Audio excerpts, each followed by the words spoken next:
Hastamız çok güzel anlatıyor, uyku apnesini anlatıyor. Diyor ki öğle vakti müşteriyle konuşurken, sohbet ederken içim geçti, uyuyakaldım. Yani işte uyku apnesi gerçekten özellikle geceleri ciddi uyku apnesiyle gelen hastalarda zihinsel açıdan, mental açıdan da çok ciddi yorgunlukta. Çünkü vücut dinlenemiyor.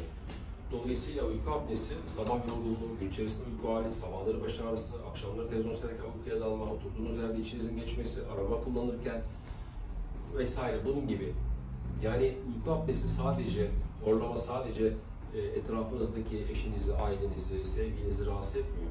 Vücudunuza vermiş olduğu zararların yanında bir de gün içerisinde uyku apnesine bağlı olarak gelişen dikkat eksikliğinden dolayı çeşitli kazalara da sebebiyet verebiliyor. En önemli bence tedavi açısından önemlilik arz eden şeylerden bir tanesi de bu. Şimdi genç hasta, vücut kitle indeksi gayet iyi, kilolu hasta değil, boyun yapısı iyi, çene yapısı iyi, burundan operasyon geçirmiş ama bunları tarif ediyor. Ne kadar ilginç değil mi? O yüzden şimdi mutlaka dil köküne bakmamız lazım.